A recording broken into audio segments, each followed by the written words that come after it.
এটি হাদিসের অসংখ্য কিতাবের মধ্যে এই হাদিসটি বর্ণনা করা হয়েছে। এই হাদিসের মর্তবা মর্যাদা অনেক বেশি। সহিহ মুসলিমের 1166 নম্বর হাদিস, সুনান তিরমিজির মধ্যে ইমাম তিরমিজি রাহমাতুল্লাহ আলাইহি হাদিসটি বর্ণনা করেছেন। 749 নম্বর হাদিস, ইমাম আবু দাউদ শরীফের মধ্যে হাদিসটি বর্ণনা করেছেন। 2433 নম্বর হাদিস, ইমাম ইবনে মাজাহ এই হাদিসটি বর্ণনা করেছেন। 1780 নম্বর হাদিস, ইমাম দারমি রাহমাতুল্লাহ আলাইহি এই হাদিসটি তার দারমি 1754 নম্বর হাদিসটি বর্ণনা করেছেন। সুবহানাল্লাহ।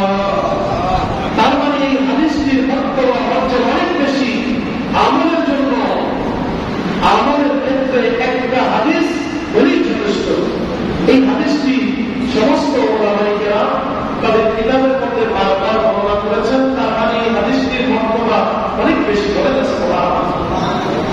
হযরত আবু আইয়ুব আনসারী রাদিয়াল্লাহু আনহু বর্ণিত, রাসূল পাক সাল্লাল্লাহু আলাইহি ওয়াসাল্লাম ইরশাদ করেন, আমাদের এই উম্মত রমাদানের মুবারকের 30টা রোজা রাখার পরে শাওয়াল মাসে, এই শাওয়াল মাসে 6টা রোজা যে উম্মত রাখবে, সারা বছর রোজা রাখার সওয়াব তার আল্লাহ পাক রেখে দেবে।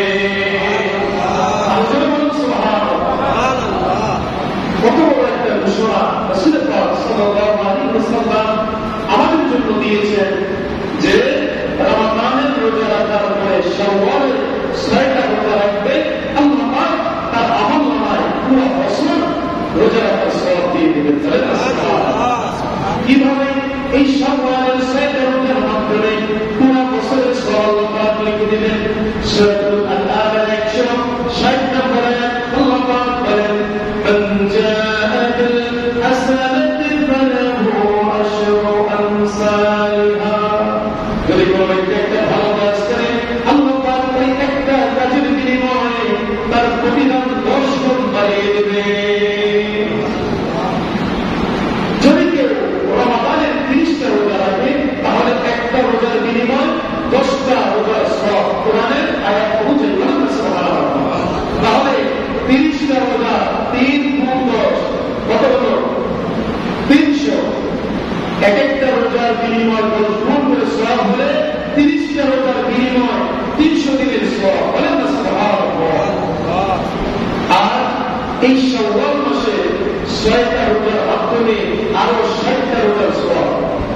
কোরআনের আয়াত অনুযায়ী 1/10।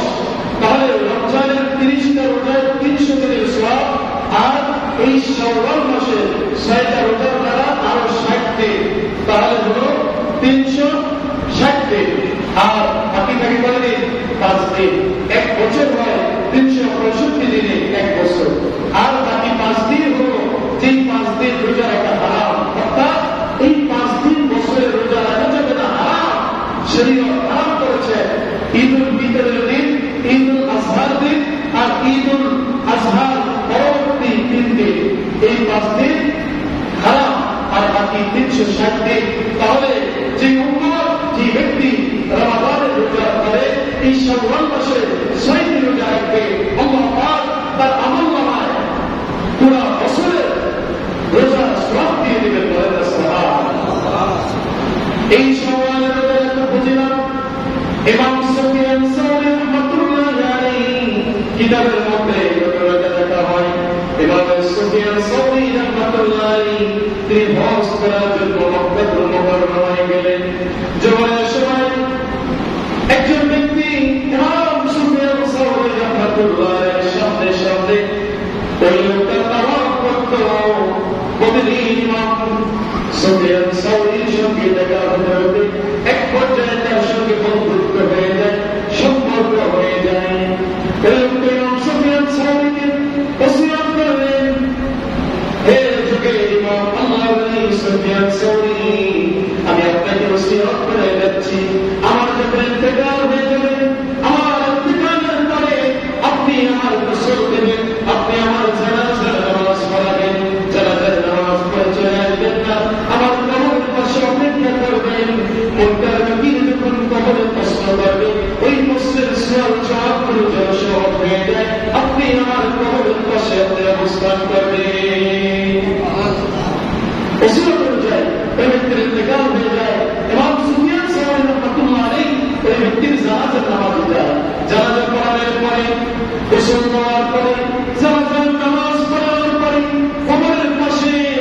অপেক্ষা করতেছে এবং সুফিয়ান সাওরী রাহমাতুল্লাহ আলাইহি ঘুম চলে আসে। কি চলে আসে? ঘুম চলে আসে। ঘুমের মধ্যে এবং সুফিয়ান সাওরী দেখতেছে একজন ব্যক্তি আওয়াজ দিয়ে বলতেছে, ও সুফিয়ান সাওরী, তুমি চলে যাও, এই ব্যক্তির প্রশ্নের জবাব তোমাকে দিতে হবে না, এই ব্যক্তির প্রশ্নের জবাব দিয়ে দেওয়া হয়েছে, তুমি চলে যাও। ঘুম থেকে যায়, ঘুম থেকে তাকিয়ে দেখে কোন ব্যক্তিকে তাকিয়ে দেখে না, আবার উঁচু করলেন, আবার ঘুমালেন, আবার স্বপ্নে দেখলেন একই কথাবার্তা হচ্ছে, হে সুফিয়ান সাওরী, তুমি চলে যাও, অপেক্ষা করা লাগবে না, তার প্রশ্নের জবাব তোমাকে দিতে হবে না। ইমাম সুফিয়ান সাওরী রাহমাতুল্লাহ আলাইহি বললেন, কে আপনি, কেমনি বা তার প্রশ্নের জবাব দিতে হবে না, এমন কি আমল আছে এই ব্যক্তি? আওয়াজ আসলো, সুফিয়ান সাওরী, আমি বললাম ওই ব্যক্তির রমজানের রোজা এবং শাওয়াল মাসের সেটা রোজা। আজকে তার যখন কোনো বন্ধু নাই, সবাই যখন তাকে কবর দিয়ে চলে গেছে, এই রমজান এবং শাওয়ালের রোজা রাখার কারণে এই ব্যক্তির মর্তবা মর্যাদা ছিল, সে শাওয়ালের রোজা রেখেছে, যার কারণে আজকে তার কবরের প্রশ্নের জবাবগুলো তার জন্য সহজ হয়ে গেছে। এবং সুফিয়ান সাওরী চিন্তা করলেন, তাহলে এটা কোনো শয়তানের পক্ষ থেকে আওয়াজ হবে না, অবশ্যই তার নেক আমল করার কারণে। তিনি চলে গেলেন আর আল্লাহ দরবারে বললেন, আল্লাহ, আপনি আমাকেও এই রমজানের রোজা এবং শাওয়ালের এই রোজাগুলো রাখার আমাকে তৌফিক দান করেন। সুবহানাল্লাহ। এজন্য প্রিয় ভাইরা, দীর্ঘ একটা মাস আমরা যারা রমজানের রোজা করে রেখেছি, রমজান মাস শেষ, এই শাওয়াল মাস আমরা সওয়াবের জন্য বিশাল একটা সুযোগ, এই শাওয়াল মাসের রোজাগুলো আমাদের রাখা। এই শাওয়াল মাস আল্লাহ পাকের কাছে এমন প্রিয় মাস, এই শাওয়াল মাস আল্লাহ পাক বরকত দিয়ে দিয়েছেন, বলেন না সুবহানাল্লাহ। রাসূল পাক সাল্লাল্লাহু আলাইহি ওয়াসাল্লাম বলেছেন, এই শাওয়াল মাসে আমার উম্মত তারা বিবাহ করা এই শাওয়াল মাসের সুন্নাত, বলেন না সুবহানাল্লাহ। কারণ এই শাওয়াল মাস আল্লাহ পাক বরকত দিয়েছেন, এটা অত্যন্ত একটি গুরুত্বপূর্ণ মাস। আজকে এই শাওয়াল মাসে অনেক মা বোন তাদের মনে প্রশ্ন থাকে, তাদের মাসিক সমস্যার কারণে, পিরিয়ডের কারণে তারা রমজানের রোজা অনেকগুলো কাজা যায়। তারা প্রশ্ন করে, বাড়িতে অনেকে জানতে চায় যে আমরা তাহলে এই শাওয়ালের রোজা কিভাবে রাখবো?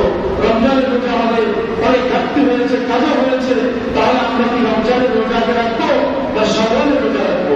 এই ক্ষেত্রে ওলামায়ে কেরাম দুইটা মত দিয়েছেন। প্রথমত বলা হয়েছে যে, যেহেতু হাদিস শরীফের মধ্যে বলা হয়েছে মান সামা রমাদানা, যে রমজানের রোজা রাখবে, এরপরে শাওয়ালের রোজা রাখবে, অর্থাৎ আগে রমজানের রোজাগুলো রাখবে, রমজানের কাজের রোজা আগে আদায় করবে। কারণ রমজানের রোজা ফরজ, রমজানের রোজা কি ফরজ, আর শাওয়ালের রোজা নফল, তাহলে আগে ফরজ আদায় করবে। আর ওলামায়ে কেরাম আরেকটি মত দিয়েছেন, যেহেতু এটা তাদের কোন ইচ্ছাধীন নয়, আল্লাহর পক্ষ থেকে, আর এই কারণে হয়তো তারা এই রোজাটা তারা আগে নফল রোজা রাখতে পারবে, ইচ্ছে করলে পরবর্তীতে রমজানের রোজাটাকে আদায় করতেই হবে। তবে সবাই একমত হয়েছে যে উত্তম হল আগে রমজানের রোজাগুলো রাখতে, রমজানের কাজা রোজা আদায় করে এরপরে শাওয়ালের রোজা রাখতে। আরেকটা প্রশ্ন হল যে এই শাওয়ালের রোজাকে আমরা ভেঙে রাখতে পারবো কিনা, না রমজানের মতো ধারাবাহিক সিরিয়ালে রাখতে হবে? এই রমজানের রোজাকে, এই শাওয়ালের রোজা আপনারা ভেঙে রাখতে পারবেন এবং সারা মাস জুড়ে শুধু ধারাবাহিকভাবে শরীরিক এমনটা নয়, আপনি এই শাওয়াল মাস পুরো মাস ব্যাপী আপনি একটা রেখে, দুইটা ভেঙে, তিনটা ভেঙে আবার আপনি একটা রাখতে পারবেন।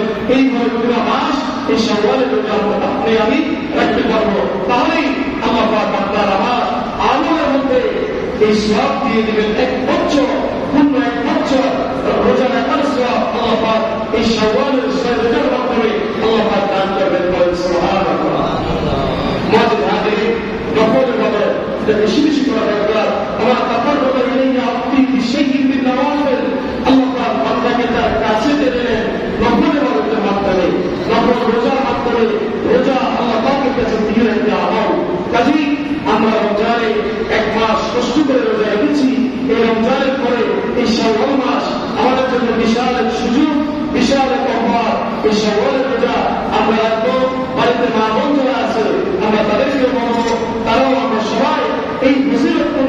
রোজাগুলো আল্লাহ পাক আমাদেরকে রাখার তৌফিক দান করুন। আমিন।